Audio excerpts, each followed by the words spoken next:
कठोपनिषद हे कथा स्वरूपातील ज्ञानाचे अत्यंत महत्त्वाचे भांडार आहे. नचिकेत आणि यमराज यांच्यातील संभाषणाची कथा. यामध्ये मृत्यूची देवता यमराज नचिकेतच्या 3 इच्छा पूर्ण करते. यमराज नचिकेतला त्याच्या वडिलांकडून भेट म्हणून स्वीकारत नाहीत. नचिकेतला यमराजाकडून मृत्यूचे रहस्य जाणून घ्यायचे आहे. स्वर्गातील जीवन आणि मृत्यूनंतरचा आत्मा कोठे आहे, इथल्या प्रत्येक श्लोकात काही ना काही रहस्यमय संदेश आहे. हे उपनिषद वाचल्यानंतर सूक्ष्म अभ्यास करण्याची गरज आहे, कारण याला काल्पनिक आणि करमणूक मानण्याची चूक होऊ शकते. हे उपनिषद त्या सत्याबद्दल बोलते जे निष्काळजी न राहता आणि बाह्य वस्तूंपासून इंद्रियांना अंतर्मुख न करता परमस्थिती प्राप्त केल्यानंतरच समजू शकते. यमराजांनी नचिकेतला सांगितलेल्या गोष्टी पुढील प्रमाणे आहेत. अग्निविद्येचा विचार करा. स्वर्गीय दाता, गुहेत लपलेल्या अमर जगाला तिचे मूळ स्वरूप आणि बुद्धीचे स्वरूप प्राप्त करणारी आहे. ही अग्निविधी तुझ्या नावाने प्रसिद्ध होईल. जो यज्ञ, ज्ञान आणि तपस्या ह्या तिन्ही कार्य निस्वार्थपणे करतो तो जन्म मृत्यूपासून वाचतो. अग्निविधीचे अनुष्ठान जाणणारी आणि पार पाडणारी व्यक्ती या नचिकेत अग्नीची निवड करते. तो आपल्या शरीरातून मृत्यूचे फास तोडतो आणि दुःखाच्या पलीकडे जातो आणि स्वर्गात आनंदाचा अनुभव घेतो. श्रेष्ठ बुद्धी असलेला मनुष्य भोगाच्या साधनांपेक्षा परम कल्याणाचे साधन श्रेष्ठ मानतो. मंद बुद्धी असलेला माणूस ऐहिक लाभाच्या प्रेमातून इच्छेतून प्रेमाला उपभोगाचे साधन म्हणून स्वीकारतो. हा आत्मा घटक सहज समजू शकत नाही, कारण तो अगदी सूक्ष्म गोष्टींपेक्षाही अधिक सूक्ष्म आहे. त्यामुळे ते कारणाच्या पलीकडे आहे. हे अक्षर स्वतः ब्रह्म आहे. हे अक्षरच परब्रह्म आहे. हा परमात्मा बुद्धीचा सागर आहे. हे रेणूपेक्षा लहान आणि आकाशापेक्षा मोठे आहे. हा आत्म्याचा चौथा टप्पा किंवा भाग आहे. आत्म्याचे पहिले, दुसरे आणि तिसरे पाय ब्रह्मस्वरूपात भोगणारे आहेत. तो बाह्य, आंतरिक आणि सुप्त अनुभवातून सुखदुःख अनुभवतो. आत्मा हा फक्त उपभोग घेणारा आणि वाचणारा आहे. आत्म्याबरोबरच बुद्धीच्या रूपात असलेला ईश्वर सर्व प्रयत्नांचे कारण आणि परिणाम आहे. जीवनातील सर्व क्रिया ईश्वराच्या नियंत्रणाखाली आहेत. देव प्रत्येक कणात आहे.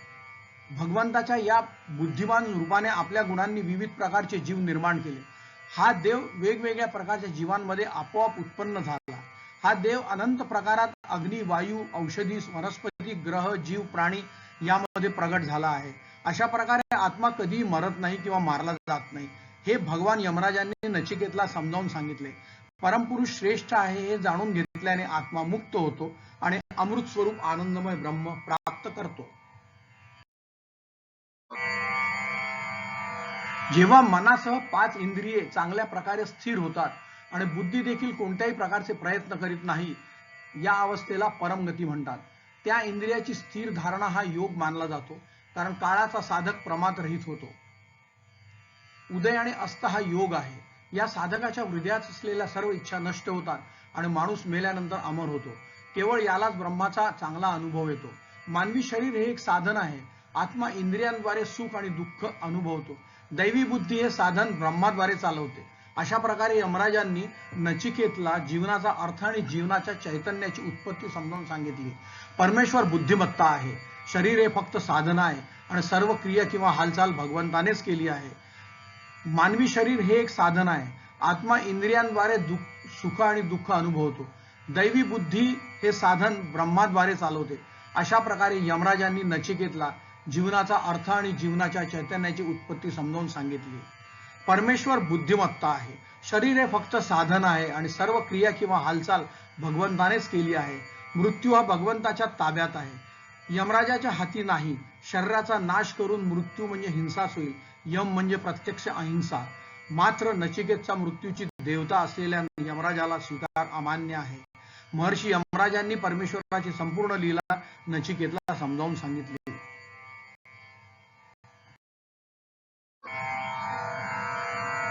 ओम हे पूर्ण ब्रह्म परमात्मन, आम्हा दोघा गुरु शिष्यांचे रक्षण कर, आम्हा दोघांचे पालन कर, आम्हा दोघांना एकत्र सामर्थ्य प्राप्त हो, आम्ही दोघेही शिकत असलेले ज्ञान उजळ हो, आम्ही दोघेही एकमेकाचा द्वेष करू नये.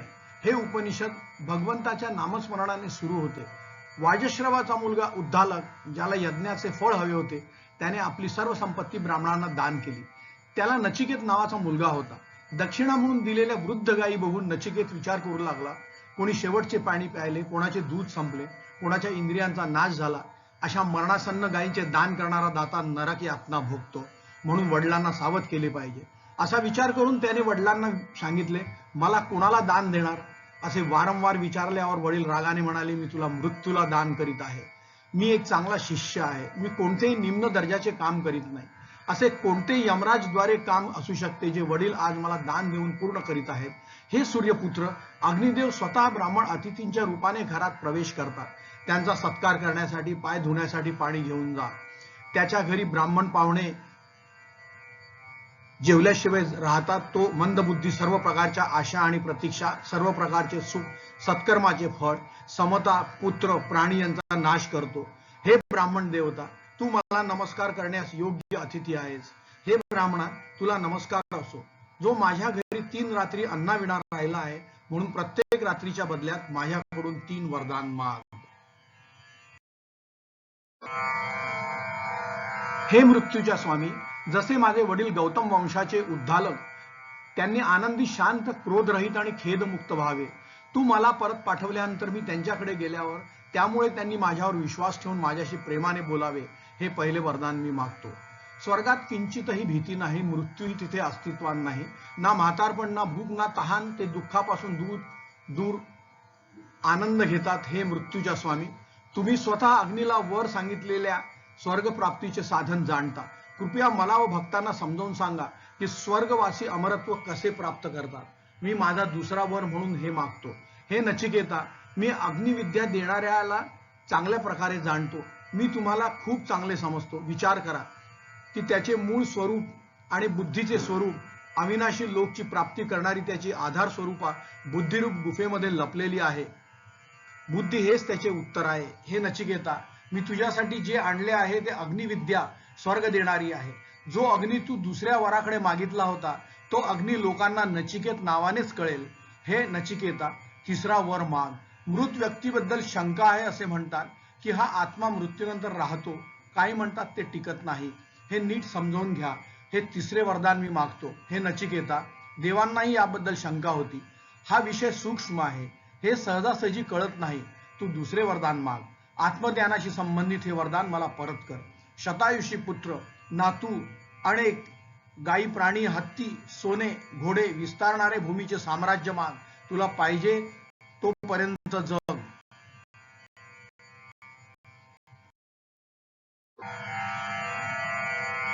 हे नचिकेता, जर या ज्ञानाच्या वरदानाच्या बदल्यात तू संपत्ती आणि शाश्वत जीवनाची साधने मागितलीस, तर तू या जगातील सर्वात भारी सम्राट होशील.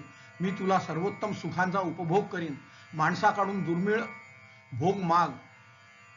तुमची सेवा करण्यासाठी स्वर्गीय अप्सरांसह विविध प्रकारची वाद्ये मिळवा, जी मानवांसाठी अगम्य आहेत. पण मृत्यूनंतर आत्म्याचे काय होते हे विचारू नका. माणसाला धनाने कधीच समाधान मिळू शकत नाही. जेव्हा मी आपले दर्शन घेतले आहे तेव्हा तुमचे राज्य असेपर्यंत धन मिळेलच. विचारण्यासारखे एकमेव वरदान म्हणजे आत्मज्ञान. हे भगवान यमराज, मृत्यूनंतर आत्मा अस्तित्वात आहे की नाही याबद्दल आपल्याला शंका आहे. अशा महान आणि अद्भुत उत्तर जीवन ज्ञानासंबंधीचा निर्णय सांगा. नचिकेता, दुसरा वर मागत नाही. श्रेय आणि प्रेय दोन्ही माणसासमोर येतात. बुद्धिमान मनुष्य या दोघांच्या स्वभावाचा काळजीपूर्वक विचार करतो आणि नंतर त्याचा स्वीकार करतो. श्रेष्ठ बुद्धिमत्तेचा मनुष्य उपभोगाच्या साधनांपेक्षा परम कल्याणाचे साधन श्रेष्ठ मानतो. मंदबुद्धी असलेला माणूस ऐहिक योगक्षेमच्या इच्छेतून प्रेयला उपभोगाचे साधन म्हणून स्वीकारतो. अज्ञानात राहून स्वतःला हुशार आणि विद्वान समजणारे मूर्ख लोक विविध मार्गाने अडखळत राहतात. जसे एखाद्या आंधळ्याच्या नेतृत्वाखाली आंधळा असतो. मला माहित आहे की कर्माच्या रूपात असलेली संपत्ती शाश्वत आहे, कारण ते शाश्वत पदार्थ देव वस्तूतून सापडत नाही. म्हणून कर्तव्यापोटी मी नचिकेत नावाच्या अग्नीची निवड शाश्वत गोष्टीमधून केली. शाश्वत सुखाच्या प्राप्तीसाठी नाही, म्हणून त्याच्या निस्वार्थतेच्या अद्वितीय सामर्थ्याने मी ईश्वराचे शाश्वत ध्येय प्राप्त केले आहे.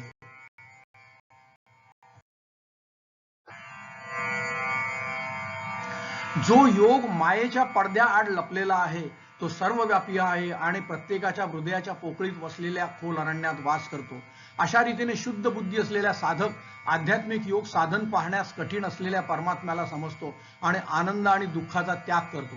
धर्माच्या पलीकडे असलेला अधर्माच्या पलीकडे असलेला आणि या कार्यापासून आणि सर्व जगाच्या कार्यकारणापासून वेगळा असलेला आणि भूतकाळ भविष्यकाळ वर्तमान त्रिकाळ आणि संबंधित गोष्टींपासून वेगळा असलेला भगवंत तुम्ही जाणता. त्याला सांगा हे अक्षर स्वतः ब्रह्म आहे. हे अक्षरच परब्रह्म आहे. म्हणून हे अक्षर जाणून घेतल्यास एखाद्याला हवे ते मिळते. आत्मा जो शाश्वत ज्ञानाचे रूप आहे तो जन्म घेत नाही आणि मरत नाही. हे स्वतःहून कोणाशी घडलेले नाही. तसेच यामुळे काही झाले नाही म्हणजेच ते कोणाच्याही कृतीचे कारण नाही आणि कार्यकारणही नाही. ते प्राचीन आहे. नेहमी सारखेच सार असते. याचा अर्थ ते अक्षय आहे. बुद्धी नसलेले शरीर जरी नष्ट झाले तरी ते नष्ट होऊ शकत नाही. जर मारणारा मनुष्य स्वतःला मारण्यास सक्षम समजतो, जर मारला जाणारा मनुष्य स्वतःला मारला गेला असे समजत असेल तर त्या दोघांनाही आत्म्याचे स्वरूप कळत नाही. कारण हा आत्मा कोणाला मारत नाही आणि मारला जात नाही. जो स्थिर नसलेल्या नाशवंत देहात देहहीन आणि अचल भावनेमध्ये स्थित आहे त्या महान सर्वव्यापी ईश्वराला जाणून ज्ञानी महापुरुष कधीही कोणत्याही कारणासाठी शोक करत नाहीत. विनाशाच्या काळात भगवान जिचे ब्राह्मण आणि क्षत्रिय दोघेही म्हणजे संपूर्ण जीव केवळ अन्न बनवतात आणि सर्वांचा नाश करणारा मृत्यू देखील त्यांचा दृष्टिकोन बनतो. इथे देव नेमका कसा आहे कोणास ठाऊक साध्य करू शकतो.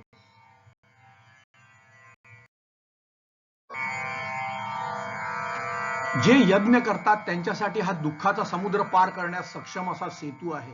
नचिकेत अग्नी अविनाश परब्रह्म पुरुषोत्तम जो संसार सागर पार करू इच्छिणाऱ्यांसाठी एक निर्भय मार्ग आहे. तो आपण जाणून घेऊ आणि प्राप्त करूया. हे नचिकेता, आत्म्याला रथाचा स्वामी मान आणि शरीराला रथ मान आणि बुद्धीला सारथी, रथाचा चालक समजा आणि मनाला लगाम समजा. इंद्रियांना घोडे म्हणतात आणि विषय त्यांच्याद्वारे जाणवतात. विद्वानांचे म्हणणे आहे की उपभोग घेणारा हा स्व इंद्रिय आणि मन यांनी बनलेला असतो. तो नेहमी तर्कहीन मन आणि चंचल मनाने भरलेला असतो. त्याची इंद्रिय बेफिकीर सारथीच्या दृष्ट घोड्याप्रमाणे अनियंत्रित होतात. परंतु ज्याचे मन नेहमी स्थिर असते तो ज्ञानी होतो. सारथीचे घोडे ज्याप्रमाणे त्याच्या नियंत्रणाखाली असतात त्याप्रमाणे त्याची इंद्रिय त्याच्या नियंत्रणाखाली असतात. कारण शाब्दिक विषय इंद्रियांपेक्षा बलवान असते आणि मन हे शब्दांपेक्षा बलवान आहे आणि बुद्धी ही मनापेक्षा बलवान आहे. आणि जो आत्मा बुद्धीपेक्षा श्रेष्ठ आहे तो सर्वांचा स्वामी असल्याने अत्यंत श्रेष्ठ आणि शक्तिशाली आहे. त्या परम भगवंतापेक्षा श्रेष्ठ किंवा बलवान काहीही नाही. तो सर्वांचा अंतिम कालावधी आहे. तोच परमगती आहे. हे परमात्मा सर्वांचे परमात्मा जरी सर्व प्राणीमात्रांमध्ये विराजमान असले तरी मायेच्या पडद्यामागे लपून राहिल्यामुळे सर्वांना दिसत नाही आणि त्यांना अतिसूक्ष्म बुद्धीने सूक्ष्म तत्वे समजतात. त्यांनाच ते दिसते. बुद्धिमान साधकाने आपल्या मनातील वाणी इत्यादी सर्व इंद्रियांवर नियंत्रण ठेवावे. त्या मनाला ज्ञानाच्या रूपात बुद्धीमध्ये विलीन करा. त्या बुद्धीला ज्ञानाच्या रूपात महान आत्म्यात विलीन करा. त्या मनाला शांत स्वरूपात परमात्म्यामध्ये विलीन करा.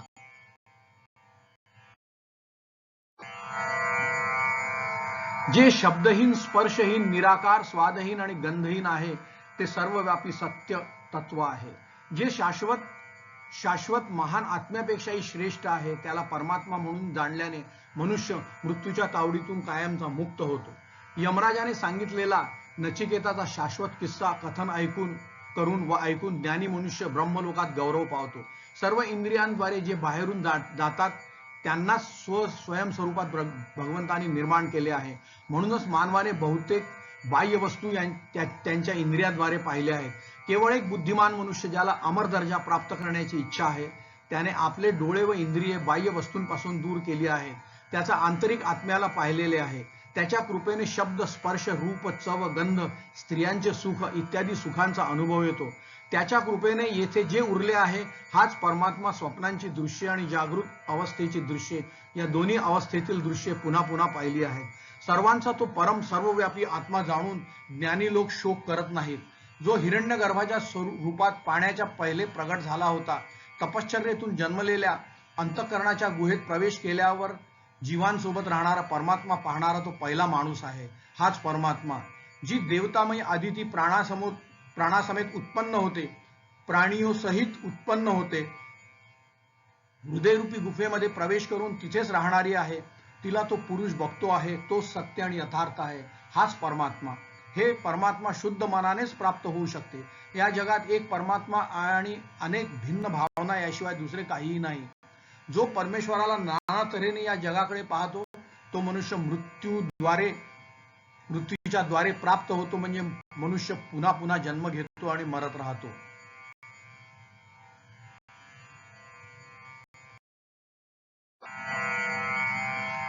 अंगुष्ठ मात्र परिणामवाला परमपुरुष परमात्मा शरीराच्या मध्यभागी हृदयाच्या जागेत स्थित आहे आणि जो भूतकाळ आणि भविष्यावर राज्य करतो. हेच कारण आहे की परमात्मा जाणल्यानंतर कोणाची निंदा करत नाही. तुम्ही याबद्दल विचारले होते. जसे स्वच्छ पाणी सर्व बाजूंनी ढगांनी बरसते तसेच होते. अशा प्रकारे गौतम वंशातील नचिकेता एकच आहे, पण ब्रह्म पुरुषोत्तम हे सर्वस्व आहे. अशा रीतीने जाणत्या ऋषींच्या जगातून निघून गेलेल्या महापुरुषाचा आत्मा ब्रह्माला प्राप्त होतो. तो शुद्ध आहे आणि परमधामात वास करतो. तो प्रकाशच पुरुषोत्तम आहे. तो वसु आहे. तो अवकाशात वास करतो. घरांमध्ये उपस्थित पाहुणे आहेत आणि यज्ञवेदीवर स्थापित झालेल्या अग्नीचे रूप आहे आणि जो तो अर्पण करतो आणि तो सर्व मानवांमध्ये वास करतो. जो मानवांपेक्षा श्रेष्ठ आहे, जो देवांमध्ये वास करतो, जो सत्यात वास करतो, जो आकाशात राहतो, जो पाण्यात विविध रूपात प्रगट होतो, जो पृथ्वीवर विविध रूपात प्रगट होतो, जो सत्कर्मात दिसतो, जो पर्वतावर प्रगट होतो, जे विविध रूपात प्रगट होणार आहेत तेच परम सत्य आहे. जो प्राणाला वरती ढकलतो व अपानाला खाली ढकलतो, तो मध्य हृदयात बसलेल्या सर्वश्रेष्ठ भजने योग्य परमात्मा याची सर्व देवता उपासना करतात. या शरीरातला आत्मा या एका शरीरातून दुसऱ्या शरीरात जात असताना या शरीरात काय उरते तोच परमात्मा तू विचारलास. कोणताही नश्वर प्राणी प्राणाने किंवा अपानाने जगत नाही, परंतु ज्यामध्ये प्राण व अपान दोन्ही आश्रय घेतात अशा दुसऱ्याच कशाचा कारण जगतात. हे गौतमाचे वंशज, तो अनाकलनीय अनादी ब्रह्मासारखा आहे. आणि आता मी तुम्हाला पुन्हा सांगेन की मृत्यूनंतर आत्मा कसा जगतो.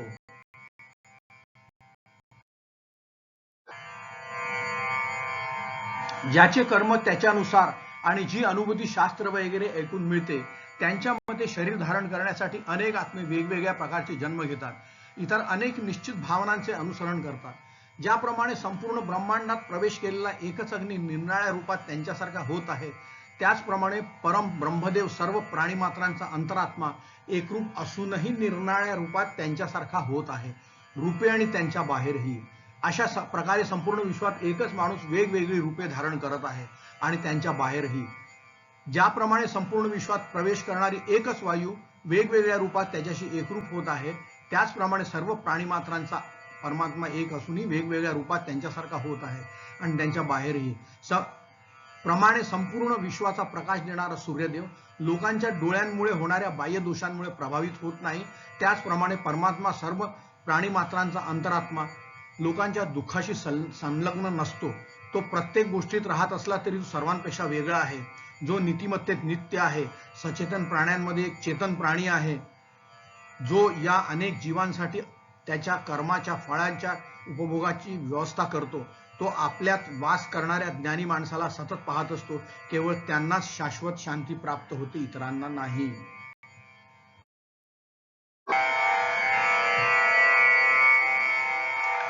ब्रह्म काय आहे? ब्रह्म दैवी अल्गोरिदम, दैवी बुद्धिमत्ता आणि दैवी सॉफ्टवेअर आहे. वैदिक सनातन धर्म हा 4 मूलभूत विचारांचा आहे. परब्रह्म म्हणजे ईश्वर, ब्रह्म, ब्रह्मांड आणि आत्मतत्व किंवा आत्मा. जवळजवळ सर्व उपनिषदे मूलभूत तंत्र शिकवणीवर आधारित आहेत, जे निसर्गाचे तंत्रज्ञान आहे. आता तो ब्रह्म जिज्ञासा. ब्रह्म म्हणजे काय ते पाहू. ब्रह्म म्हणजे जे डोळे पाहू शकत नाहीत, कान ऐकू शकत नाहीत, मनाला कळू शकत नाही, परंतु ज्याच्यामुळे डोळे पाहतील, कान ऐकू शकतील आणि मन जाणू शकते, हे अदृश्य आणि न दिसणारे ब्रह्म अणुपेक्षा लहान आणि आकाशापेक्षा मोठे आहे. त्याला आकार नाही, वजन नाही, रंग नाही, हात नाही, पाय नाही, प्रकाश नाही, अंधार नाही. ब्रह्माला स्वतःचे अस्तित्व सुद्धा नाही आणि ते अव्यक्त म्हणून ओळखले जाते. ते पदार्थासोबत राहते आणि पदार्थाचे नियमन करते. खरे ज्ञान म्हणजे ब्रह्म आणि ब्रह्मांड यांच्यातील संबंध समजून घेणे. ब्रह्म चेतन आहे आणि ब्रह्मांड माया आहे. हे नाते समजून घेतले पाहिजे आणि तेच खरे ज्ञान आहे. सर्वम खल्विदम ब्रह्मम, सर्व काही आणि सर्वत्र केवळ ब्रह्मच आहे. हे जग ब्रह्माद्वारे विकसित झाले आहे आणि ब्रह्मामध्येच विरघळेल. सर्व सजीव किंवा निर्जीव प्राणी ब्रह्मामुळेच जन्म घेतात, जगतात आणि मरतात. ब्रह्म सर्वत्र आहे आणि केवळ जीवनाचे आणि विश्वाचे भौतिक कारण आहे. म्हणून ब्रह्म खरोखरच एक दैवी अल्गोरिदम, दैवी बुद्धिमत्ता आणि दैवी सॉफ्टवेअर आहे.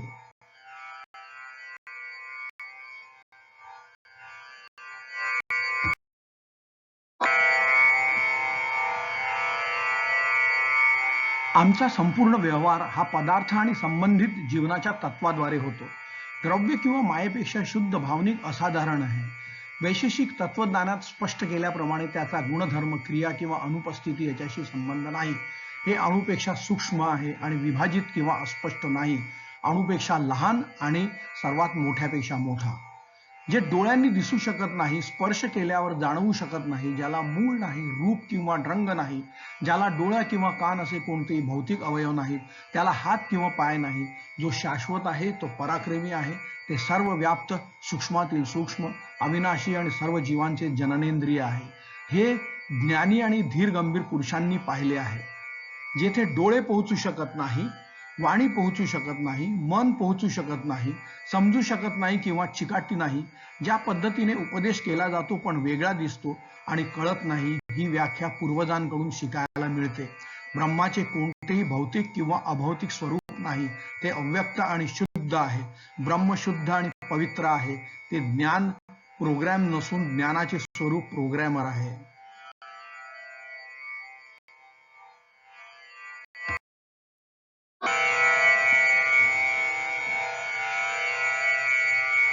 ब्रह्म जे सर्वव्यापी, सूक्ष्मात सूक्ष्म, अविनाशी आणि सर्व जीवांचे जननेंद्रिय आहे, हे ज्ञानी आणि धीर गंभीर पुरुषांनी पाहिले आहे. जेथे डोळे पोहोचू शकत नाहीत, वाणी पोहोचू शकत नाही, मन पोहोचू शकत नाही, समजू शकत नाही किंवा चिकाटी नाही, ज्या पद्धतीने उपदेश केला जातो पण वेगळा दिसतो आणि कळत नाही, ही व्याख्या पूर्वजांकडून शिकायला मिळते. जे जीवनापासून प्राण अनुभवले जाऊ शकत नाही आणि टिकू शकत नाही, परंतु ज्याच्यामुळे जीवन इंद्रिय सहन करू शकते, ते ब्रह्म आहे. ज्याची लोकांना जाणीव होते, समंजस आणि गुणात्मक जग ते ब्रह्म नाही. श्री शंकराचार्यांनी वरील ब्रह्म आत्मतत्वाच्या स्वरूपात स्पष्ट केले. मी हे आत्मतत्व म्हणजे मन, बुद्धी, अहंकार आणि चित्त नाही. म्हणजे ना मी कान, ना जीभ, ना नाक, ना डोळा, ना आकाश, ना पृथ्वी, ना प्रकाश, ना वायू. मी स्वतत्व आनंददायी शिव आहे. मी अर्थातच प्राण नाही, पाच वारे नाही, पंचवायू नाही, पाच कोश नाही, वाणी नाही, हात नाही, पाय नाही, गुप्तांग नाही, गुदा नाही. मी सुखरूप शिव आहे. शिव आहे.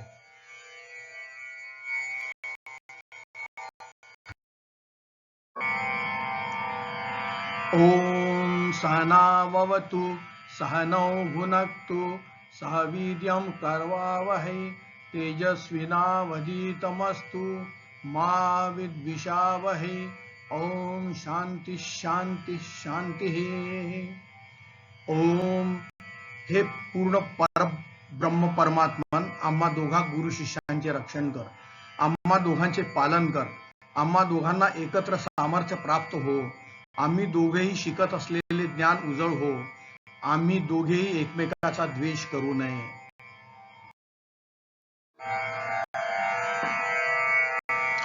ओम. हे उपनिषद भगवंताच्या नामस्मरणाने सुरू होते. वाजश्रवाचा मुलगा उद्दालक, ज्याला यज्ञाचे फळ हवे होते, त्याने आपली सर्व संपत्ती ब्राह्मणांना दान केली. त्याला नचिकेत नावाचा मुलगा होता.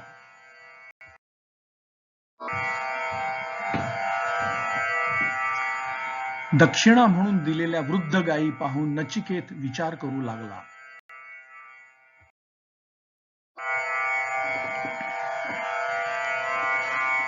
कोणी शेवटचे पाणी प्यायले, कोणाचे दूध संपले, कोणाच्या इंद्रियांचा नाश झाला, अशा मरणासन्न गायींचे दान करणारा दाता नरक यातना भोगतो, म्हणून वडिलांना सावध केले पाहिजे.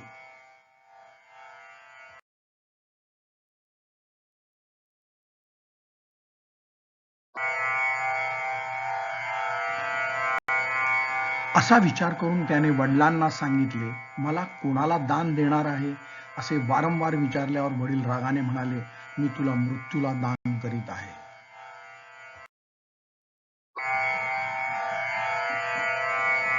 मी एक चांगला शिष्य आहे. मी कोणतेही निम्न वर्गाचे काम करत नाही. असे कोणतेही यमराजद्वारे काम असू शकते जे वडील आज मला दान देऊन पूर्ण करीत आहेत.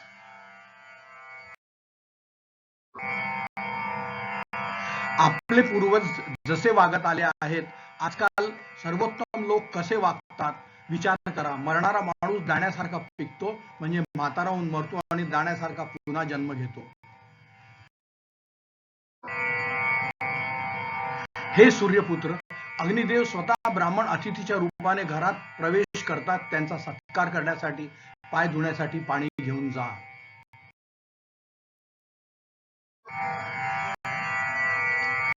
ज्याच्या घरी ब्राह्मण पाहुणे जेवल्याशिवाय राहतात, तो मंदबुद्धी, सर्व प्रकारच्या आशा, प्रतीक्षा, सर्व प्रकारचे सुख, सत्कर्माचे फळ, समता, पुत्र, प्राणी यांचा नाश करतो. हे ब्राह्मण देवता, तू मला नमस्कार करण्यास योग्य अतिथी आहेस. हे ब्राह्मणा, तुला नमस्कार असो, जो माझ्या घरी 3 रात्री अन्नाविना राहिला आहे, म्हणून प्रत्येक रात्रीच्या बदल्यात माझ्याकडून 3 वरदान माग.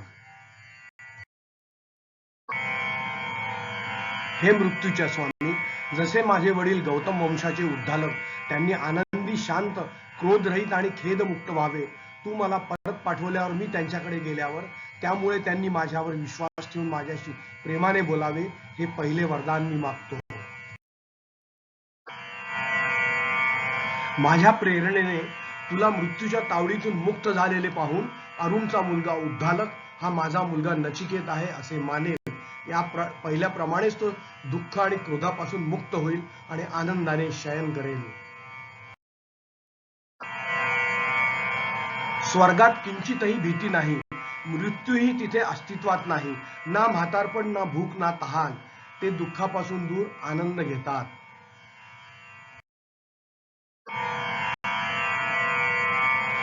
हे मृत्यूच्या स्वामी, तुम्ही स्वतःला अग्नीला वर सांगितलेल्या स्वर्ग प्राप्तीचे साधन जाणता.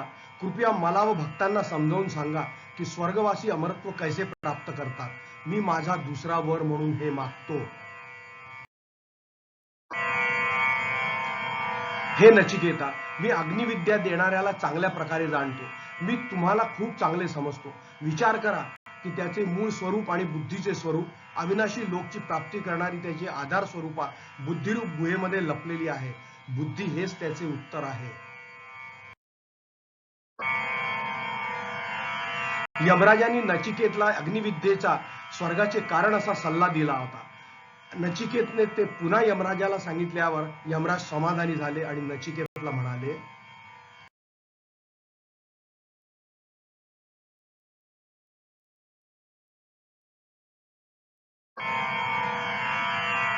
त्याची अलौकिक बुद्धिमत्ता पाहून महात्मा यमराज प्रसन्न झाले आणि नचिकेतला म्हणाले, आता मी तुला इथे अतिरिक्त वरदान देतो की अग्निविधी तुझ्या नावानेच प्रसिद्ध होईल. अनेक रूपे असलेली रत्नांची माला कृपया स्वीकारा.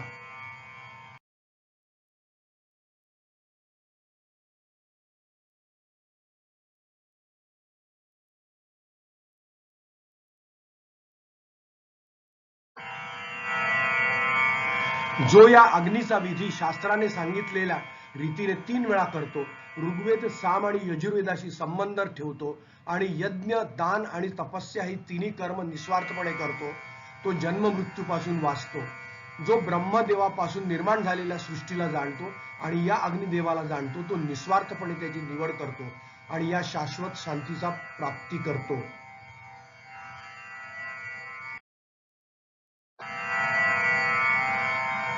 ज्याचे स्वरूप, क्रमांक आणि अग्नीची निवड करण्याची पद्धत या 3 गोष्टी जाणून घेऊन जो मनुष्य 3 वेळा अग्निवेद्येचा विधी जाणतो आणि करतो, तो या नचिकेत अग्नीची निवड करतो. तो आपल्या शरीरातून मृत्यूची फास तोडतो आणि दुःखाच्या पलीकडे जातो आणि स्वर्गात आनंदाचा अनुभव घेतो.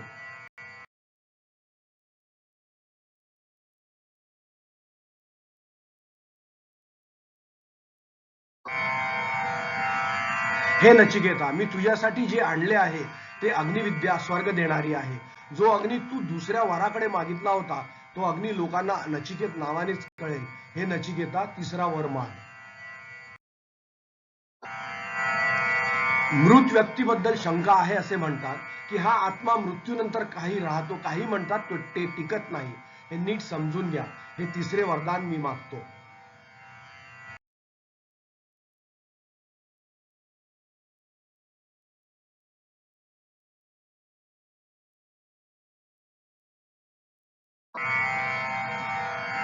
हे नचिकेता, देवांनाही याबद्दल शंका होती. हा विषय सूक्ष्म आहे, हे सहसासहजी कळत नाही. तुम्ही दुसरे वरदान मागा. आत्मज्ञानाशी संबंधित हे वरदान मला परत कर. हे यमराज, तुम्ही म्हणालात की देवतांनाही या विषयावर शंका होती, म्हणूनच तुमच्याशिवाय दुसरा कोणीही सुविज्ञेय सापडत नाही. म्हणूनच त्यांच्यासारखा वर दुसरा कोणीच असू शकत नाही. शतायुषी पुत्र, नातू, अनेक गायी, प्राणी, हत्ती, सोने, घोडे, विस्तारणारे भूमीचे साम्राज्य मागा. तुम्हाला पाहिजे तोपर्यंत जगा.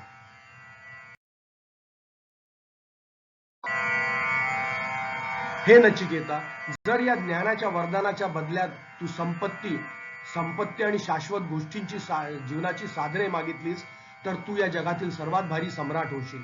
मी तुला सर्वोत्तम सुखांचा उपभोग करीन. माणसांकडून दुर्मिळ भोग माग. तुमची सेवा करण्यासाठी स्वर्गीय अप्सरांसह विविध प्रकारची वाद्ये मिळवा, जी मानवांसाठी अगम्य आहेत. पण मृत्यूनंतर आत्म्याचे काय होते हे विचारू नका. हे भगवान यमराज, क्षणभंगूर सुख माणसाच्या विवेकासह सर्व इंद्रियांना क्षीण करते, याशिवाय आयुर्मान कमी करते. म्हणूनच मला ही सर्व वाहने अप्सरांची नृत्ये, गाणी नको आहेत.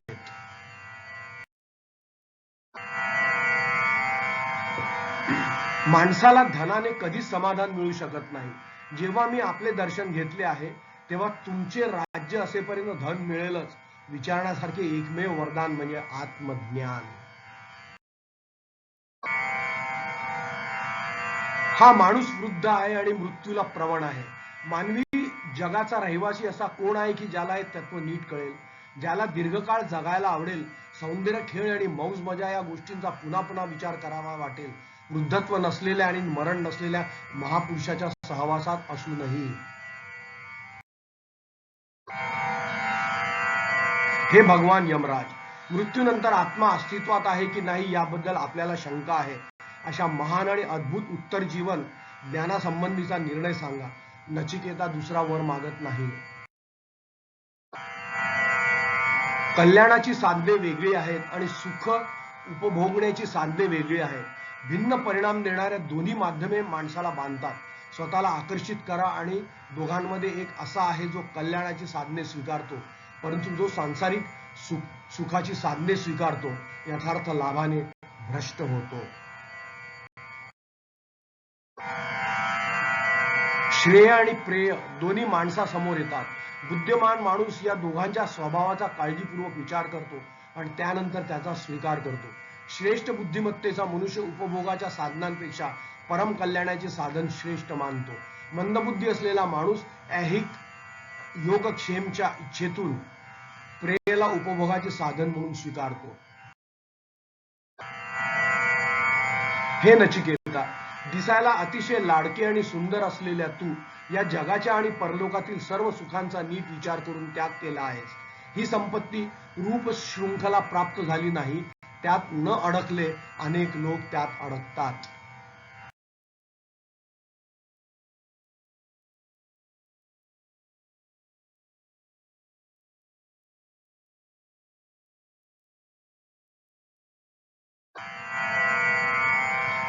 जी अविद्या आणि विद्या या नावाने प्रसिद्ध आहे, हे दोन एकमेकांच्या अगदी विरुद्ध आहेत आणि भिन्न परिणाम देतात.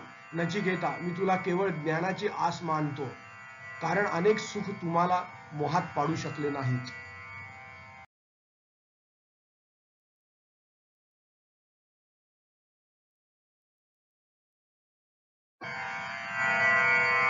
अज्ञानात राहून स्वतःला हुशार आणि विद्वान समजणारे मूर्ख लोक विविध मार्गांनी अडखळत राहतात. जसे एखाद्या आंधळ्याच्या नेतृत्वाखाली आंधळा असतो.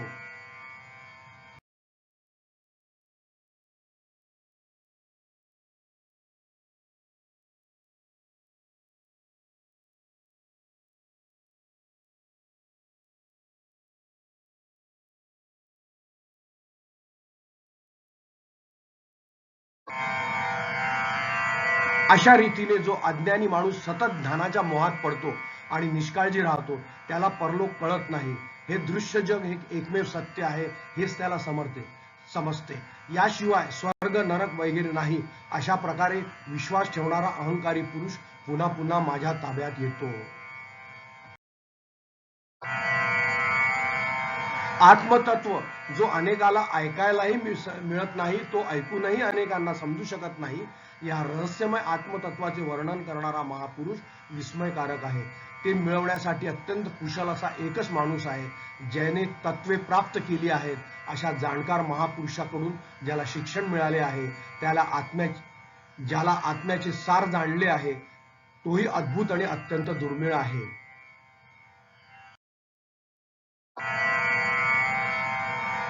जरी मर्यादित ज्ञान असलेल्या व्यक्तीने ते समजावून सांगितले आणि त्याचा विचार केला, तरीही आत्मतत्व सहज समजू शकत नाही. दुसऱ्या जाणकाराने शिकवल्याशिवाय मनुष्य या विषयात प्रवेश करू शकत नाही, कारण तो अत्यंत सूक्ष्म गोष्टीपेक्षाही सूक्ष्म आहे, ज्यामुळे ते कारणाच्या पलीकडे आहे. हे प्रिय, तुला जे ज्ञान प्राप्त झाले आहे ते तर्काने मिळू शकत नाही. इतरांद्वारे जे काही सांगितले जाते ते आत्मज्ञान प्राप्त करण्यासाठी साधन आहे. नचिकेता, जे तुमच्यासारखे विचारतात त्यांनीच आम्हाला भेटावे. मला माहित आहे की कर्माच्या रूपात असलेली संपत्ती शाश्वत आहे, कारण ते शाश्वत पदार्थ देव वस्तूतून सापडत नाही. म्हणूनच कर्तव्यापाठी मी नचिकेत नावाच्या अग्नीची निवड शाश्वत गोष्टीमधून केली, शाश्वत सुखांच्या प्राप्तीसाठी नाही. म्हणून त्याच्या निस्वार्थतेच्या अद्वितीय सामर्थ्याने मी ईश्वराचे शाश्वत ध्येय प्राप्त केले आहे. हे नचिकेता, ज्यामध्ये सर्व प्रकारचे भोग आढळतात, जो जगाचा आधार यज्ञ आहे, याचे शाश्वत फळ आहे, निर्भयतेचा काळ आहे आणि प्रशंसनीय आणि महत्वाचा आहे. वेदांमध्ये ज्याच्या गुणांचे विविध प्रकारे वर्णन केले आहे, तो दीर्घकाळ समृद्ध असतो. एखादा स्वर्ग पाहूनही तू धीराने त्याग केलास, त्यामुळे तुम्ही खूप बुद्धिमान आहात असे मला वाटते. जो योग मायेच्या पडद्याआड लपलेला आहे, तो सर्वव्यापी आहे आणि प्रत्येकाच्या हृदयात पोकळीत वसलेल्या खोल अरण्यात वास करतो. अशा रीतीने शुद्ध बुद्धी असलेला साधक आध्यात्मिक योग साधून पाहण्यास कठीण असलेल्या परमात्म्याला समजतो आणि आनंद आणि दुःखाचा त्याग करतो. जेव्हा एखादी व्यक्ती या धर्मातील उपदेश ऐकून त्याचा नीट स्वीकार करून त्याच्या विवेकबुद्धीने विचार करून या सूक्ष्म आत्मतत्वांना जाणून घेते आणि अनुभवते, तेव्हा तो परमानंदाच्या स्वरूपात परब्रह्म पुरुषोत्तम प्राप्त झाल्याच्या आनंदात मग्न होतो. मी नचिकेता तुझ्यासाठी परम निवासाचे दार उघडे मानतो.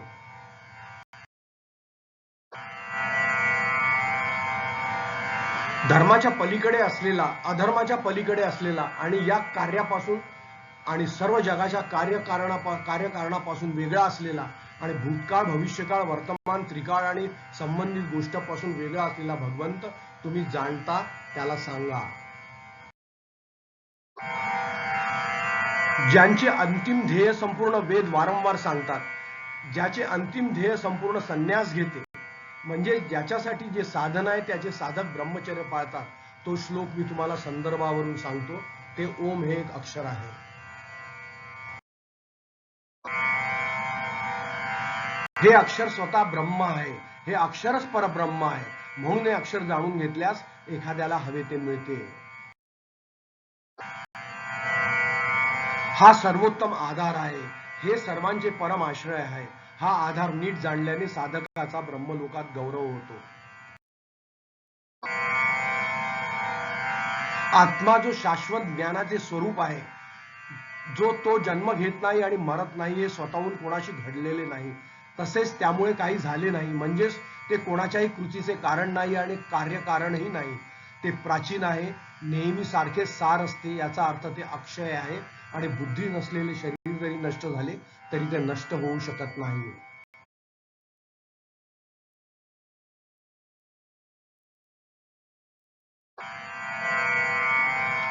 जर मारणारा मनुष्य स्वतःला मारण्यास सक्षम समजतो, जर मारला जाणारा मनुष्य स्वतःला मारला गेला असे समजत असेल, तर त्या दोघांनाही आत्म्याचे स्वरूप कळत नाही, कारण हा आत्मा कोणाला मारत नाही आणि मारला जात नाही.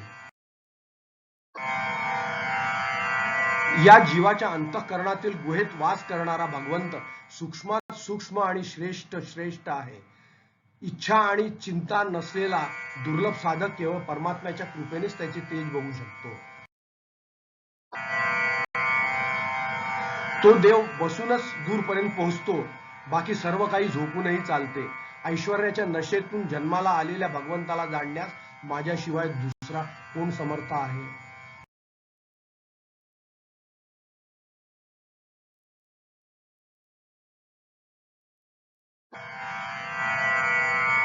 जो स्थिर नसलेल्या नाशवंत देहात देहहीन आणि अचल भावनेमध्ये स्थित आहे, त्या महान सर्वव्यापी ईश्वराला जाणून ज्ञानी महापुरुष कधीही कोणत्याही कारणासाठी श्लोक करत नाहीत.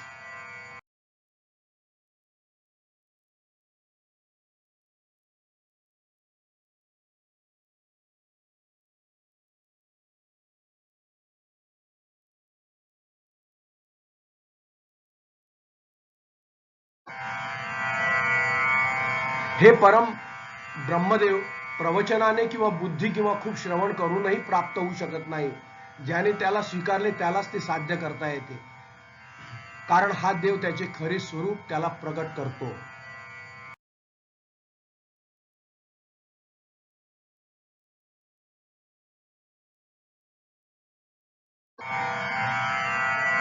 सूक्ष्म बुद्धीनेही हा ईश्वर प्राप्त होऊ शकत नाही.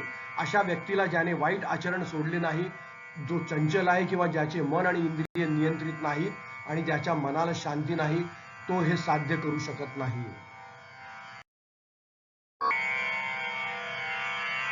विनाशाच्या काळात भगवानजीचे ब्राह्मण आणि क्षत्रिय दोघेही म्हणजे संपूर्ण जीव केवळ अन्न बनतात आणि सर्वांचा नाश करणारा मृत्यू देखील त्यांचे दृष्टिकोन बनतो. इथे देव नेमका कसा आहे कुणास ठाऊक साध्य करू शकतो. शुभ कर्माच्या फलस्वरूप बुद्धीच्या गुहेत दडलेले सत्य पिणारे मानवी देहाचे उत्तम निवासस्थान हृदय आकाश असे दोन आहेत. ते एकमेकापासून सावली आणि सूर्यप्रकाशा इतके वेगळे आहेत.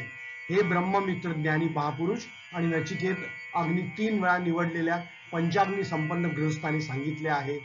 तोही तेच सांगतो.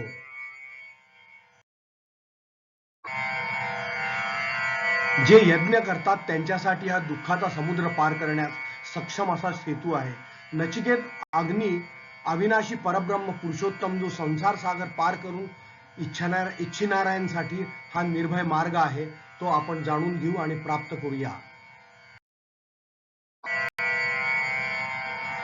हे नचिकेता, आत्म्याला रथाचा स्वामी मान आणि शरीराला रथ मान आणि बुद्धीला सारथी, रथाचा चालक समजा आणि मनाला लगाम समजा. इंद्रियांना घोडे म्हणतात आणि विषय त्यांच्याद्वारे जाणवतात. विद्वानांचे म्हणणे असे आहे की उपभोग घेणारा हा स्व, इंद्रिये आणि मन यांनी बनलेला असतो.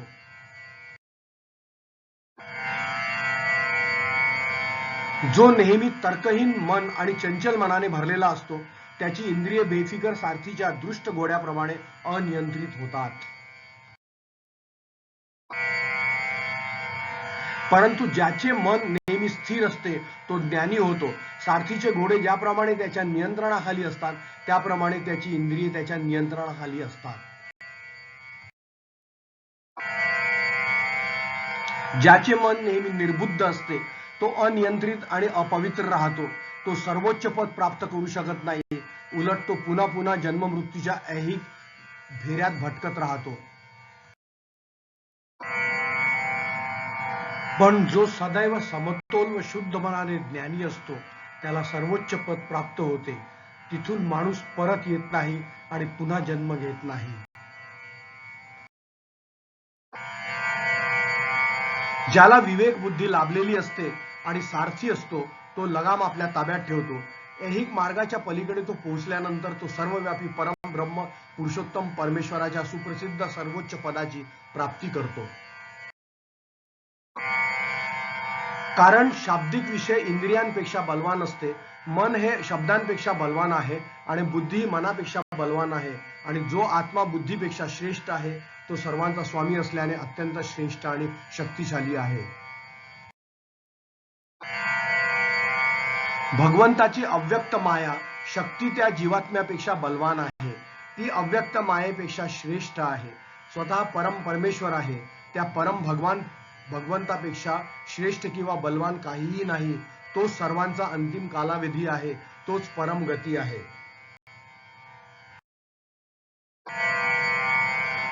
हे परमात्मा, सर्वांचे परमात्मा, जरी सर्व प्राणी मात्रांमध्ये विराजमान असले तरी मायेच्या पडद्यामध्ये लपून राहिल्यामुळे सर्वांना दिसत नाही. त्यांना अतिसूक्ष्म बुद्धीने सूक्ष्म तत्वे समजतात, त्यांनाच ते दिसते.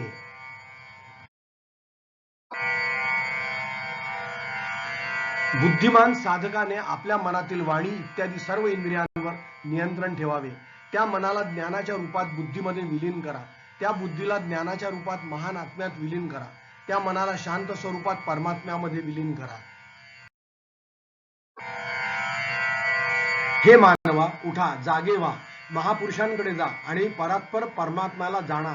कारण तत्वज्ञानाचा मार्ग सुरीच्या टोका इतका दुर्गम आहे असे त्रिकालज्ञ जाणकार सांगतात. जे शब्दहीन, स्पर्शहीन, निराकार, स्वादहीन आणि गंधहीन आहे, जे सर्वव्यापी सत्य तत्व आहे, जे शाश्वत महान आत्म्यापेक्षा श्रेष्ठ आहे, त्याला परमात्मा म्हणून जाणल्याने मनुष्य मृत्यूच्या तावडीतून कायमचा मुक्त होतो. यमराजाने सांगितलेला नचिकेताचा शाश्वत किस्सा कथन करून व ऐकून ज्ञानी मनुष्य ब्रह्मलोकात गौरव पावतो.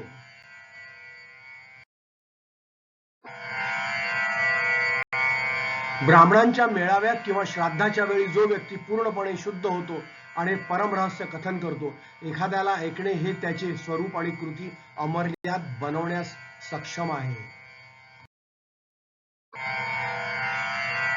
सर्व इंद्रियांद्वारे जे बाहेरून जातात त्यांना सायं स्वरूप भगवंताने निर्माण केले आहे. म्हणूनच मानवाने बहुतेक बाह्य वस्तू त्यांच्या इंद्रियाद्वारे पाहिल्या आहेत. केवळ एक बुद्धिमान माणूस, ज्याला अमर दर्जा प्राप्त करण्याची इच्छा आहे, त्याने आपले डोळे आणि इंद्रिये बाह्य वस्तूंपासून दूर केली आहेत आणि आंतरिक आत्म्याला पाहिले आहे. जे मूर्ख लोक बाह्य सुखांच्या मागे धावतात ते सर्वत्र पसरलेल्या मृत्यूच्या बंधनात अडकतात. परंतु ज्ञानी माणसाला बुद्धीने शाश्वत अमरत्व जाणले आहे, त्याला या जगातले कुठलेही शाश्वत सुख नको असते. ज्याच्या कृपेने शब्द, स्पर्श, रूप, चव, गंध, स्त्रियांचे सुख इत्यादी सुखांचा अनुभव येतो, त्यांच्या कृपेने येथे जे उरले आहे हाच परमात्मा, ज्याबद्दल तू विचारलेस.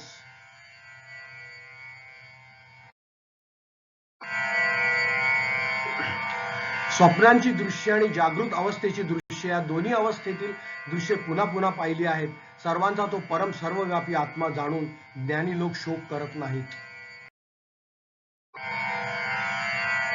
जो मनुष्य कर्मफल दाता जाणणारा, आपल्या कृतीचे फळ देणारा, सर्वांना जीवन देणारा, भूतकाळ आणि भविष्याचा अधिपती, त्यानंतर तो कोणावर टीका करत नाही, हा तोच परमात्मा आहे ज्याबद्दल विचारणा केली होती. जो हिरण्यगर्भाच्या रूपात पाण्याच्या पहिले प्रकट झाला होता, तपश्चर्येतून जन्मलेल्या अंतःकरणाच्या गुहेत प्रवेश केल्यावर जीवांसोबत राहणारा, परमात्मा पाहणारा तो पहिला माणूस आहे. हाच परमात्मा तू ज्याबद्दल विचारलेस. जी देवतामयी आदिती प्राणासमवेत उत्पन्न होते, प्राणासहित उत्पन्न होते, हृदयरूपी गुहेमध्ये प्रवेश करून तिथेच राहणारी आहे, तिला जो पुरुष बघतो आहे तो सत्य आणि यथार्थ आहे. हाच परमात्मा ज्याबद्दल तू विचारले होते. सर्वज्ञ अग्निदेवता, ज्याला गर्भवती महिलांनी सुरक्षित ठेवले आहे, गर्भांसारखे दोन अरण्यमध्ये सुरक्षित आणि लपलेले आहे, आणि जो सावधगिरी बाळणारा आणि प्रार्थना करण्यासाठी योग्य आहे, अशा व्यक्तीने दररोज स्तुती केली पाहिजे. तोच परमात्मा आहे ज्याबद्दल तुम्ही विचारले होते. जिथून सूर्यदेव उगवतो आणि जिथे अस्तभावी प्राप्त होतो, सर्व देवता त्याला समर्पित आहेत. त्या परमेश्वराला कोणीही ओलांडू शकत नाही. तोच परमात्मा आहे ज्याबद्दल तुम्ही विचारले होते. जो परमब्रह्म येथे आहे तो पुढील लोकातही आहे. जे आहे ते इथे आहे. या जगातही माणूस मरणातून मृत्यूकडे म्हणजेच वारंवार जन्म मरणाकडे जातो. त्याने या जगात अनेकाप्रमाणे परमात्मा पाहिला आहे. हे परमात्मा शुद्ध मनानेच प्राप्त होऊ शकते. या जगात एक परमात्मा आणि अनेक भिन्न भावना याशिवाय दुसरे काहीही नाही. जो परमेश्वराला नाना तऱ्हेने या जगाकडे पाहतो तो मनुष्य मृत्यूच्या द्वारे प्राप्त होतो. म्हणजे मनुष्य पुन्हा पुन्हा जन्म घेतो आणि मरत राहतो.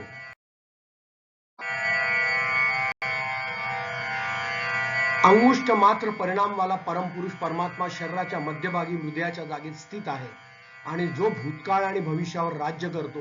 हेच कारण आहे की परमात्मा जाणल्यानंतर कोणाचीही निंदा करीत नाही.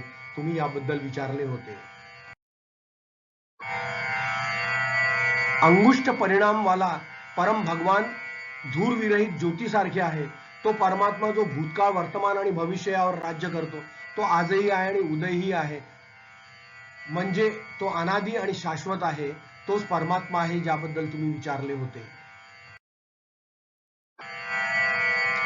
ज्याप्रमाणे उंच शिखरावर पावसाचे पाणी डोंगराच्या विविध ठिकाणी फिरते त्याचप्रमाणे देव दानव मानव इत्यादी निरनिराळ्या स्वभावाचे परमात्मापासून वेगळे असल्याचे पाहून त्यांचा उपभोग करणारा त्यांच्या मागे धावतो. तो त्यांच्या शुभ अशुभ संसारात आणि योनीत भटकत राहतो. पण जसे स्वच्छ पाणी सर्व बाजूने ढगांनी बरसते तसेच होते. अशा प्रकारे गौतम वंशातील नचिकेता एकच आहे पण ब्रह्म पुरुषोत्तम हे सर्वस्व आहे. अशा रीतीने जाणत्या ऋषीच्या जगातून निघून गेलेल्या महापुरुषाचा आत्मा ब्रह्माला प्राप्त होतो. ज्ञानाच्या साध्या आणि शुद्ध स्वरूपाने मनुष्य शरीराच्या रूपाने नगरी आहे असे सांगूनही भगवंताचे चिंतन व अन्य साधने करून मनुष्य कधीच संशय घेत नाही. पण जीवन मुक्त झाल्यानंतर आणि मृत्यूनंतर शरीर मुक्त होते. तोच परमात्मा आहे याबद्दल तुम्ही विचारले होते. जो शुद्ध आहे आणि परमधामात वास करतो तो प्रकाशच पुरुषोत्तम आहे. तो वसु आहे. तो अवकाशात वास करतो. घरांमध्ये उपस्थित पाहुणे आहे आणि यज्ञवेदीवर स्थापित झालेल्या अग्नीचे रूप आहे. आणि जो तो तर्पण करतो आणि जो सर्व मानवांमध्ये वास करतो. जो मानवांपेक्षा श्रेष्ठ आहे. जो देवांमध्ये वास करतो. जो सत्यात वास करतो. जो आकाशात राहतो. जो पाण्यात विविध रूपात प्रकट होतो. जो पृथ्वीवर विविध रूपात प्रकट होतो. तो सत्कर्मात दिसतो. जो पृथ्वीवर प्रकट होतो. जे विविध रूपात प्रकट होणार आहे तेच परम सत्य आहे. जो प्राणाला वरती ढकलतो व अपानाला खाली ढकलतो तो मध्य हृदयात बसलेला सर्वश्रेष्ठ भजने योग परमात्मा याची सर्व देवता उपासना करतात. या शरीरातला आत्मा एका शरीरातून दुसऱ्या शरीरात जात असताना या शरीरात काय उरते तोच परमात्मा तू विचारलास. कोणताही नश्वर प्राणी प्राणाने किंवा अपानाने जगत नाही. परंतु ज्यामध्ये प्राण व अपान दोन्ही आश्रय घेतात अशा दुसऱ्याच कशाचा कारण जगतात. हे गौतमाचे वंशज तो अनाकलनीय अनादी ब्रह्मासारखा आहे. आणि आता मी तुम्हाला पुन्हा सांगेन की मृत्यूनंतर आत्मा कसा जगतो. ज्याचे कर्म त्याच्यानुसार आणि जी अनुभूती शास्त्र वगैरे ऐकून मिळते त्यांच्या मते शरीर धारण करण्यासाठी अनेक आत्मे वेगवेगळ्या प्रकारचे जन्म घेतात. इतर अनेक निश्चित भावनांचे अनुसरण करतात. जीवनाच्या क्रमानुसार विविध प्रकारचे भोग निर्माण करणारे परम भगवान प्रलय काळात सर्वजण झोपले असतानाही जागृत राहतात. तो सर्वात शुद्ध तत्व आहे. तो ब्रह्म आहे. त्याला अमर म्हणतात. ज्यांच्यामध्ये सर्व जगाला आश्रय मिळाला आहे त्याच्यावर कोणीही अतिक्रमण करू शकत नाही. हा परमात्मा आहे. याबद्दल तुम्ही विचारणा केली. ज्याप्रमाणे संपूर्ण ब्रह्मांडात प्रवेश केलेला एकच अग्नी निरनिराळ्या रूपात त्यांच्यासारखा होत आहे त्याचप्रमाणे परम ब्रह्मदेव सर्व प्राणीमात्रांचा अंतरात्मा एकरूप असूनही निरनिराळ्या रूपात त्यांच्यासारखाच होत आहे. रूपी आणि त्यांच्या बाहेरही आहे. अशा प्रकारे संपूर्ण विश्वात एकच माणूस वेगवेगळी रूपे धारण करत आहे आणि त्यांच्या बाहेरही. ज्याप्रमाणे संपूर्ण विश्वात प्रवेश करणारी एकच वायू वेगवेगळ्या रूपात त्यांच्याशी एकरूप होत आहे, त्याचप्रमाणे सर्व प्राणीमात्रांचा परमात्मा एक असूनही वेगवेगळ्या रूपात त्यांच्यासारखाच होत आहे आणि त्यांच्या बाहेरही.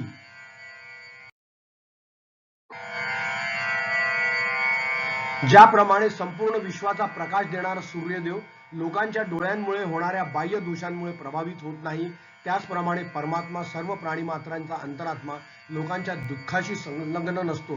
तो प्रत्येक गोष्टीत राहत असला तरी तो सर्वांपेक्षा वेगळा आहे.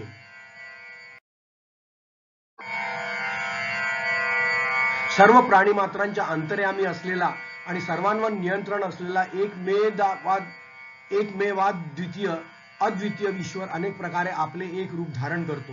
जे अज्ञानी माणसे सतत आपल्यात वास करणाऱ्या भगवंताकडे पाहतात त्यांना शाश्वत आनंदाच्या स्वरूपात खरा आनंद मिळतो, इतरांना नाही. जो नीतिमत्तेत नित्य आहे, सचेतन प्राण्यांमध्ये एक चेतन प्राणी आहे, जो या अनेक जीवांसाठी त्यांच्या कर्माच्या फळाच्या उपभोगाची व्यवस्था करतो, तो आपल्यात वास करणाऱ्या ज्ञानी माणसाला सतत पाहत असतो. केवळ त्यांनाच शाश्वत शांती प्राप्त होते, इतरांना नाही.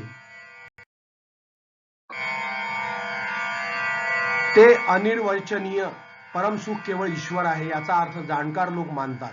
मला ते नीट कसे समजेल हे उघड झाले आहे किंवा अनुभवात येतो.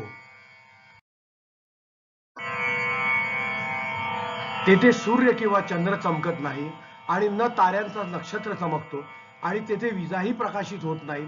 मग हा वैश्विक अग्नी कसा प्रकाशित होईल? कारण जेव्हा तो प्रकाशित होतो तेव्हाच वर सांगितलेले सूर्य इत्यादी त्यांच्या प्रकाशाने प्रकाशित होतात किंवा संपूर्ण जग त्यांच्या प्रकाशाने प्रकाशित होते. वरच्या बाजूला मूळ आणि खाली फांद्या असलेले हे दृश्य जग म्हणजे सनातन पिंपळ वृक्ष. त्याचे मूळ तत्व म्हणजे देव, शुद्ध तत्व ते ब्रह्म आहे, त्याला अमृत म्हणतात. प्रत्येक जण त्याच्यावर अवलंबून आहे, ते कोणीही ओलांडू शकत नाही. हाच परमात्मा तू ज्याबद्दल विचारलेस.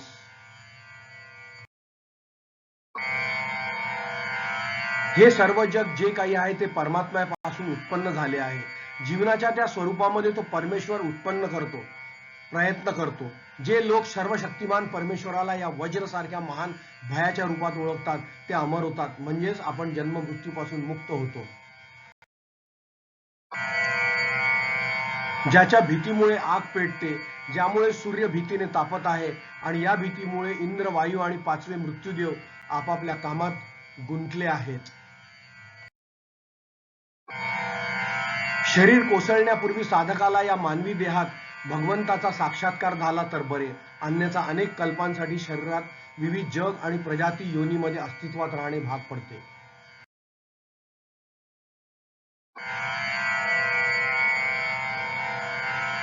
ज्याप्रमाणे आकाशात एखादी वस्तू दिसते त्याचप्रमाणे शुद्ध विवेकात ब्रह्म दिसतो. जसे की वस्तू स्वप्नात स्पष्टप्रमाणे दिसते त्याचप्रमाणे पूर्वजात परमेश्वर दिसतो. ज्याप्रमाणे पाणी एखाद्या वस्तूंचे रूप प्रतिबिंबित करते त्याचप्रमाणे गंधर्व जगात देवाचे दर्शन घडते.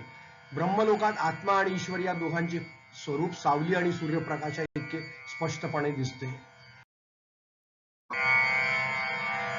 आपल्या कारण परत ते भिन्न भिन्न रूपात जी पृथक पृथक सत्ता उत्पन्न झाली आहे त्यांचा उदय एवं लय होणे स्वाभाविक आहे.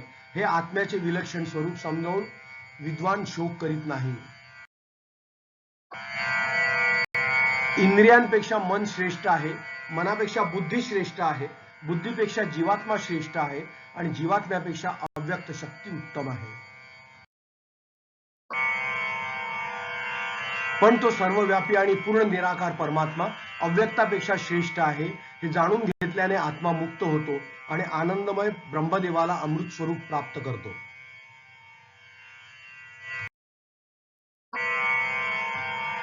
त्या परमात्म्याचे खरे स्वरूप आपल्या समोर दृश्य वस्तू म्हणून दिसत नाही आणि उघड्या डोळ्यांनी कोणीही पाहू शकत नाही. मनातील वारंवार चिंतनाने प्रगट झालेला तो भगवंत निर्मळ व निष्पाप अंतःकरणातून शुद्ध बुद्धीने प्रगट होतो. जे त्याला जाणतात ते अमृत आणि आनंदाचे अवतार बनतात.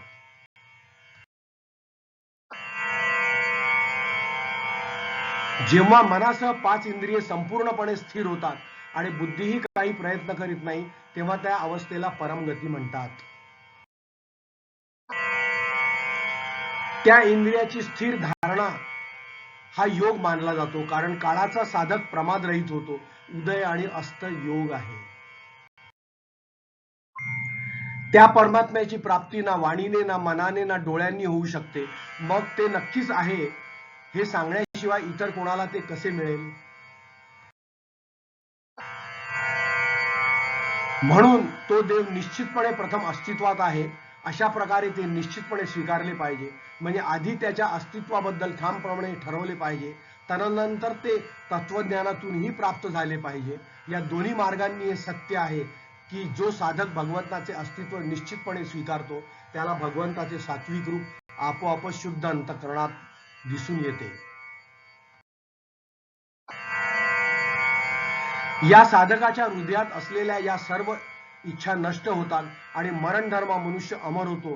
तो ब्रह्माचा चांगला अनुभव घेतो. जेव्हा हृदयाच्या सर्व ग्रंथी व्यवस्थित उघडतात, तो नश्वर पुरुष या देहात अमर होतो. हाच सनातन सल्ला आहे.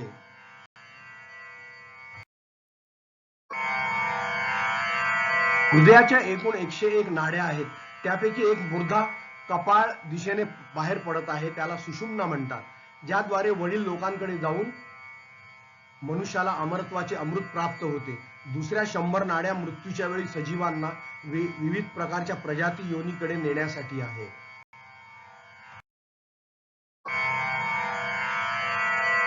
सर्वात अंतर्यामी अंगुष्ठ मात्र परिणामवाला परम पुरुष सदैव मनुष्याच्या अंतःकरणात नेहमी विराजमान असतो.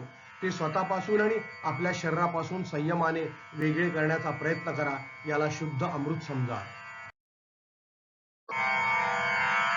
अशा प्रकारे प्रवचन ऐकून नचिकेताने हे ज्ञान आणि यमराजाने सांगितलेली पूर्ण योग पद्धती समजून प्राप्त करून सर्व प्रकारच्या दुर्गुणांपासून मुक्त, शुद्ध, मृत्यूपासून मुक्त होऊन ब्रह्मदेवाची प्राप्ती केली. त्याच प्रकारे आध्यात्मिक ज्ञान जाणणारा दुसरा कोणी असा होतो, म्हणजेच मृत्यू आणि दुर्गुणांपासून मुक्त होऊन ब्रह्माची प्राप्ती होते.